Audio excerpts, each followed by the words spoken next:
আল্লাহ কোরআনে বলছেন, বান্দা তুমি মনে রেখো কোনোভাবে রমজান বলতে আমি কঠিন কিছু তোমার উপরে চাপাই নাই। ইউরিদুল্লাহু বিকুমুল ইউসরা ওয়ালা ইউরিদু বিকুমুল উসরা। কোরআনে আল্লাহ বলছেন, রমজানের কথা বলতে গিয়ে আল্লাহ বলছে, বান্দা মনে করো তোমার জন্য আমি কি কি দিছি রমজানে। স্বাভাবিক সারা বছরের নেক আমল তো আছেই, বাকি নতুন করে কি দিলাম? 1 নম্বরে 1 মাসের রোজা রাখতে হবে। 2 প্রতিদিন তারাবি পড়তে হবে। 3 ইফতার করতে হবে। 4 রাত্রিবেলা সাহারি খাইতে হবে। 5 শেষ দশকে এতেকাফ করতে হবে। 6 শেষ দশকের বেজর রাত্রিগুলোতে সবে কদর তালাশ করতে হবে। আর কি?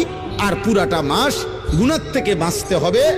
আল্লাহ তাআলার নেক আমল 5 ওয়াক্ত নামাজ, জিকির, তেলাওয়াত, দোয়া, কান্নাকাটি এর মধ্যে